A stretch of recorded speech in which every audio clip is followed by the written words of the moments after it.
ನೀವೆಲ್ಲ ನಿಮ್ಮಪ್ಪ ಯಡಿಯೂರಪ್ಪ ಬಂದ್ರೂ ಈ ವರದಿ ಸ್ವೀಕಾರ ಆಗ್ಲೇಬೇಕು, ಜಾರಿ ಬರ್ಲೇಬೇಕು. ಇನ್ನು ಎಷ್ಟು ದಿವಸ ಸ್ವಾಮಿ ಇವ್ರ ಮನೆ ಚಪ್ಪಲಿ ಕಾಯೋದು? ನಾವ್ ಎಲ್ಲಿ ಮೇಲ್ ಬೆಳೆದ್ ಬಿಡ್ತೀವಿ ಅನ್ನೋ ಆತಂಕ, ಭಯ ಇವ್ರಿಗೆ. ಅದೇ ನನ್ನ ಪ್ರಶ್ನೆ ಕೂಡ ಈ ಗೌಡ್ರ ಲಿಂಗಾಯತರಿಗೇನೆ ಈ ವಿಚಾರವಾಗಿ ವಿರೋಧ ಇದೆ. ಯಾಕೆ ಅಂತಂದ್ರೆ ಸಾಮಾಜಿಕವಾಗಿ, ಶೈಕ್ಷಣಿಕವಾಗಿ, ಸಂವಿಧಾನಬದ್ಧವಾಗಿ ಸರ್ವರಿಗೂ ಸಮಬಾಳು ಸಮಪಾಲು ಅಂತೇಳಿ ಸಂವಿಧಾನದ ಆಶಯದಂತೆ ಈ ಒಂದು ಸಮೀಕ್ಷೆ ಬಂತು ಅಂತಂದ್ರೆ ಬೇರೆ ಇತರೆ ಎಲ್ಲಾ ಸಮಾಜಗಳಿಗೂ ಅನುಕೂಲ ಆಗೋದಿದೆ. ಆದ್ರೆ ಈ ಎರಡು ಸಮಾಜಕ್ಕೆ ಮಾತ್ರ ತೊಡಕಾಗುತ್ತೆ ಅನ್ನೋ ರೀತಿ ಕಾರಣಕ್ಕೆ ಈ ಒಂದು ಸಮಾಜಗಳನ್ನ ಉನ್ನಾರ ಮಾಡಿ ಬಲಿ ಹಾಕೋದಿಕ್ಕೆ ಒಂದು ಪ್ರಯತ್ನ ಪಡ್ತಾ ಇದ್ದಾರೆ. ಅರೆಬೆಂದ ವರದಿ ಅಂತೇಳಿ BV ವಿಜೇಂದ್ರ ಅವ್ರು ಹೇಳಿರೋದಿರ್ಬೋದು, ಸಾಮ್ನೂರ್ ಶಿವಶಂಕರಪ್ಪ ಅವರು ಅವೈಜ್ಞಾನಿಕ ಅಂತ ಹೇಳಿರೋದಿರ್ಬೋದು, ನಿರ್ಮಲಾನಂದ ಸ್ವಾಮೀಜಿ ಅವರು ಅವೈಜ್ಞಾನಿಕವಾಗಿದೆ ಅಂತ ಹೇಳಿರೋದಿರ್ಬೋದು. ನಾನು ಇವ್ರನ್ನೆಲ್ಲರನ್ನೂ ಒಂದು ಪ್ರಶ್ನೆ ಮಾಡ್ತೀನಿ. ಒಂದ್ ಮಗು ಎಕ್ಸಾಮ್ ಕುತ್ಕೊಂಡು ಬರೆಯುತ್ತೆ, ಆ ಶಾಲಾ ಶಿಕ್ಷಕರು ಅದನ್ನ ಪರಿಷ್ಕರಣೆ ಮಾಡಿ ಆ ಶಾಲೆಗೆ ಸಂಬಂಧಪಟ್ಟ ಸಂಸ್ಥೆಯವರು ರಿಸಲ್ಟ್ ಅನೌನ್ಸ್ ಮಾಡ್ತಾರೆ. ಆ ರಿಸಲ್ಟ್ ಅನೌನ್ಸ್ ಮಾಡಕ್ ಮುಂಚೆನೇನೆ ನಮ್ಮ ಹುಡುಗ ಫಸ್ಟ್ ಕ್ಲಾಸ್ ಅಲ್ಲಿ ಪಾಸ್ ಆಗಿದ್ದಾನೆ, ನಿಮ್ ಹುಡುಗ ಥರ್ಡ್ ಕ್ಲಾಸ್ ಅಲ್ಲಿ ಫೇಲ್ ಆಗಿದ್ದಾನೆ, ಇವನು ಥರ್ಡ್ ಕ್ಲಾಸ್, ಇವನ್ ಡಿಸ್ಟಿಂಕ್ಷನ್ ಅಂತ ಹೆಂಗ್ ಹೇಳಕ್ ಬರುತ್ತೆ ಅನ್ನೋದೇ ಗೊತ್ತಾಗಲ್ಲ. ಇವ್ರು ಯಾವ ರೀತಿ ಯಾವ ಕಾರಣಕ್ಕೋಸ್ಕರ ಈ ಉನ್ನಾರ ಮಾಡ್ತಾ ಇದ್ದಾರೆ ಅಂತ. ಈ ಆದೇಶ ಕಾಂತರಾಜು ಅವ್ರದ್ದು ಸ್ಥಾಪನೆ ಮಾಡಿದಾಗೇನೆ ಇವರು ಹೈಕೋರ್ಟ್ ಅಲ್ಲಿ ಸ್ಟೇ ತರಕ್ ಹೋಗಿದ್ದವರು. ನಾನು ಇದ್ರ ಇಂಪ್ಲೀಡಿಂಗ್ ಆಗಿದ್ದೀವಿ. ಆವತ್ತು ಹೈಕೋರ್ಟ್ ಸಹ ಇವ್ರಿಗೆ ಸಹಕಾರ ಕೊಡ್ಲಿಲ್ಲ.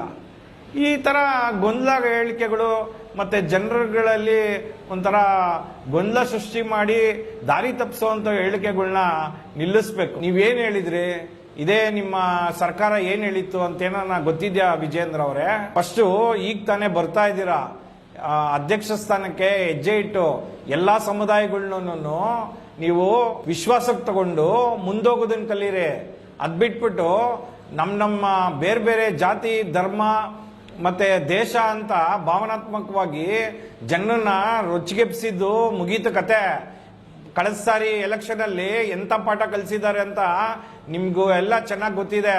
ನೀವೆಲ್ಲ ನಿಮ್ಮಪ್ಪ ಯಡಿಯೂರಪ್ಪ ಬಂದ್ರೂ ಈ ವರದಿ ಸ್ವೀಕಾರ ಆಗ್ಲೇಬೇಕು, ಜಾರಿ ಬರ್ಲೇಬೇಕು. ಅರ್ಥ ಆಯ್ತಾ? ನಿಮ್ಗೆ ಹೇಳದಂಗೆ ಚಾಮನೂರು ಶಿವಶಂಕರಪ್ಪ ಅವರೇ ಇರ್ಬೋದು, ಪಕ್ಷಾತೀತವಾಗಿ ನಾವ್ ಹೇಳ್ಬೇಕಂತ ಅಂದ್ರೆ ಈ ಮೇಲ್ ಸಮುದಾಯಗಳು ಹಿಂದೆ ಯಾವ್ಯಾವ ವರದಿಗಳು ಬಂದಿತ್ತು ಅದನ್ನೆಲ್ಲಾನು ಇವರೇ ವಿರೋಧ ಮಾಡಿರೋಂಥದ್ದು. ಯಾಕೆಂದ್ರೆ ನಮ್ಗೂನು ಸಾಕಷ್ಟು ಬೇಸತ್ತು ನಮ್ಮ ಹಿಂದುಳಿದ, ಅಲ್ಪಸಂಖ್ಯಾತ, SC ST, ಆದಿವಾಸಿ, ಅಲೆಮಾರಿ ಎಲ್ಲಾ ಜನ ಬೇಸತ್ತೋಗ್ಬಿಟ್ಟಿದೀವಿ. ಯಾಕೆಂದ್ರೆ ಇನ್ನೂ ಎಷ್ಟು ದಿವಸ ಸ್ವಾಮಿ ಇವ್ರ ಮನೆ ಚಪ್ಪಲಿ ಕಾಯೋದು? ಯಾಕೆ ಬೇರೆ ಯಾವ ಸಮಾಜದವ್ರಿಗೂನು ಅಧಿಕಾರ ಆಗ್ಲಿ, ನಮ್ಮ ಮಕ್ಕಳಿಗೆ ಶಿಕ್ಷಣ ಆಗ್ಲಿ, ಉದ್ಯೋಗ ಆಗ್ಲಿ ಯಾವ್ದು ಬೇಡವಾ? ಬರೀ ಇವ್ರು ಮಾತ್ರ ಇರಬೇಕು, ನಾವೆಲ್ಲ ಇವರು ಜೀತದಾಳಾಗಿ ಬದುಕಬೇಕು ಅನ್ನೋದೇನೆ ಇವ್ರು ಉನ್ನಾರನ? ಇದನ್ನ ಯಾವ ಕಾರಣಕ್ಕೂ ಬಿಡೋದಿಲ್ಲ. ನಾವು ಮುಂದಿನ ಹೋರಾಟ ಏನಿದೆ, ನಾವು ನಮ್ಮ ರಾಜ್ಯಾಧ್ಯಕ್ಷರು KM ರಾಮಚಂದ್ರಪ್ಪ ಅವರು ಮೊನ್ನೆ ಪತ್ರಿಕಾಗೋಷ್ಠಿಯಲ್ಲಿ ಹೇಳಿದಂಗೆ ನಾವು ರಾಜ್ಯಾದ್ಯಂತ ಇದರ ವಿರುದ್ಧ, ಸಿದ್ದರಾಮಯ್ಯ ಸರ್ಕಾರದ ವಿರುದ್ಧನೂ ಸಹ ನಾವು ಹೋರಾಟ ಮಾಡಕ್ ತಯಾರಾಗ್ತಾ ಇದೀವಿ.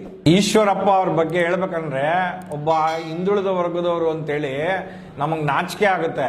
ಇದೇ ನಮ್ಮ ಹಿಂದುಳಿದ ಜಾತಿಗಳ ಒಕ್ಕೂಟದ ಸಭೆಗೆ ಬಂದು ಮುಖ್ಯಮಂತ್ರಿಗಳಾದ ಸಿದ್ದರಾಮಯ್ಯನವರು ಅವತ್ತಿನ ದಿವಸ ವೇದಿಕೆಯಲ್ಲಿದ್ರು. ಈಶ್ವರಪ್ಪ ಮಂತ್ರಿ ಆಗಿದ್ರು ಬಿಜೆಪಿ ಸರ್ಕಾರದ್ದು. ಅವತ್ತೇನ್ ಹೇಳಿದ್ರಿ ಸ್ವಾಮಿ, ಸ್ವಲ್ಪ ಜ್ಞಾಪಿಸ್ಕೊಳ್ಳಿ. ಸಿದ್ದರಾಮಯ್ಯನವರೇ, ನೀವು ಬೀದಿಗಿಳಿದು ಹೋರಾಟ ಮಾಡೋದ್ ಬೇಕಾಗಿಲ್ಲ, ನಾವು ನಿಮ್ ಜೊತೆಗಿದ್ದೀವಿ, ನಮ್ ಸರ್ಕಾರ ಇದನ್ನ ಸ್ವೀಕರಿಸಿ ಸಾಮಾಜಿಕ ನ್ಯಾಯ ಕೊಡೋದಿಕ್ಕೆ ಭದ್ರಾಗಿದ್ದೀವಿ ಅಂತ ಹೇಳಿದ್ದು ಸ್ಟೇಟ್ಮೆಂಟೇ ಮರ್ತೋಗ್ಬಿಟ್ಟು ಈ ವರದಿನ ಬೆಂಕಿಗೆ ಹಾಕು ಅಂತಿರಲ್ಲ. ನಿಮ್ಗೇನ್ರಿ ತಲೆಯಲ್ಲಿ ಇಟ್ಕೊಂಡಿದ್ದೀರಾ? ನಿಮ್ಮ ಬಿಜೆಪಿ ಓಲೈಕೆ ಆಡೋದಿಕ್ಕೋಸ್ಕರ ಇದನ್ನ ಮಾಡ್ತಾ ಇದ್ದೀರಾ? ನಮ್ ಜನಗಳ ಮೇಲೆ ಒಂದು ವಿಶ್ವಾಸ ಇಟ್ಟು ನಿಮ್ಮನ್ನ ಆಯ್ಕೆ ಮಾಡಿ ಕಳಿಸಿದಾಗ ಅವ್ರ ಪರವಾಗಿ ಏನೋ ಕೊಡುಗೆ ಇದೆಯೇನ್ರಿ ನಿಮ್ದು? ಈಶ್ವರಪ್ಪ ಅವರು ಅಂತಾನೆ ಅಲ್ಲ, ಎಲ್ಲ ನಮ್ಮ ಹಿಂದುಳಿದ, ಅಲ್ಪಸಂಖ್ಯಾತ ಮತ್ತೆ ಅಲೆಮಾರಿ, ಇನ್ನ ನಾವು ಏನು ಮೈನಾರಿಟೀಸು ಎಲ್ಲ ಇದೀವಿ. ನಾವು ರಾಜ್ಯದಲ್ಲಿ 74% ಮೇಲಿದ್ದೀವಿ. ನಾವು ಇಂದಾದ್ರೂ ಅರ್ಥ ಮಾಡ್ಕೊಳ್ಳಿ. ಯಾಕೆಂದ್ರೆ ಶೋಷಿತ ಸಮುದಾಯದಲ್ಲಿ ನೀವು ಬರ್ತೀರಾ. ನಾಳೆ ದಿವಸ ಕೇಂದ್ರ ಸರ್ಕಾರದಲ್ಲಿ ಇರೋ ಗೌರ್ಮೆಂಟ್ ಅಲ್ಲಿ 80% ಭಾಗ ಅವರೇ. ನಿಮ್ಗೆ ಅಲ್ಲಿ ಅವಕಾಶಗಳು ಸಿಕ್ಕಿಲ್ಲ. ಅಂತವ್ರ ಪರವಾಗಿ ಇವತ್ತು ವಕಾಲತ್ ಮಂಡಿಸಿ ನಮ್ಮನ್ನು ತುಳಿಯಕ್ ಬಂದ್ರೆ ನಾಳೆ ನಿಮ್ಮನ್ನು ತುಳಿತಾರೆ. ನಾಳೆ ಪ್ರತಿಯೊಬ್ಬರು ಸ್ಟೇಟ್ಮೆಂಟ್ ಕೊಡ್ತಾರೆ. ಆಯಾ ಸಮಾಜದವರು ಪಕ್ಷಾತೀತವಾಗಿ ಎಲ್ಲಾ ಕಡೆನೂ ಎಲ್ಲಾ ಪಕ್ಷದಲ್ಲಿರೋರು ನೀವುಗಳನ್ನು ಹೊರಬಂದು ನಮ್ಮ ಸಮುದಾಯಗಳಿಗೆ ಅನುಕೂಲ ಆಗೋದು ಇದು ಅಂತ ವಾಯ್ಸ್ ಮಾಡಿ. ಯಾಕೆ ವಾಯ್ಸ್ ಮಾಡಿದಿರಾ? ಅಲ್ಲಿ ಏನ್ ಮಾಡ್ತಾ ಇದ್ದೀರಾ ಅಂತ ನಮ್ಗಂತೂ ಗೊತ್ತಿಲ್ಲ. ಯಾಕೆ ಅಧಿಕಾರ ಹೋಗ್ಬಿಡುತ್ತೆ ಅಂತನಾ? ಏನು ನಿಮ್ಗೆ ಗಿಟ್ಟಲ್ಲ ಅಂತನಾ?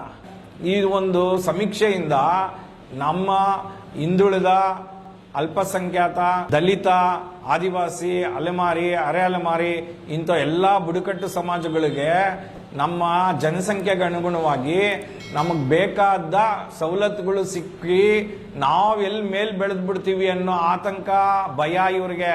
ಯಾಕಂದ್ರೆ ಇಷ್ಟು ದಿವಸ ಅಧಿಕಾರಶಾಹಿಗಳಾಗಿ ನಮ್ಮನ್ನ ಆಡಳಿತ ನಿಲ್ಲಿಸಿ ಜೀತಕ್ಕೆ ಇಕ್ಕೊಂಡಿದ್ದು ಕತೆ ಮುಗಿತಿನ್ನ.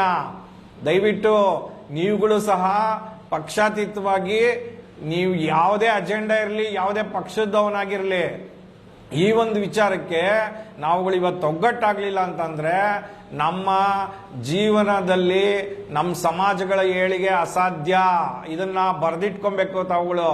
ಇಲ್ಲ ಅಂತಂದ್ರೆ ನಾವೇನು ಎಲ್ಲಾ ಸಂಘಟನೆಗಳು, ಶೋಷಿತ ಸಮುದಾಯದವರು ಇಷ್ಟು ಇದ್ರ ಪರವಾಗಿ ಯಾಕೆ ಆಸಕ್ತಿ ವಹಿಸಿ, ಇಷ್ಟು ಶ್ರಮ ವಹಿಸಿ ಎಲ್ಲಾರನ್ನೂ ಇದ್ ಮಾಡ್ಕೊಂಡು ಮಾತಾಡ್ಬೇಕು ಅಂದ್ರೆ ನಮ್ಗೇನು ಹುಚ್ಚ?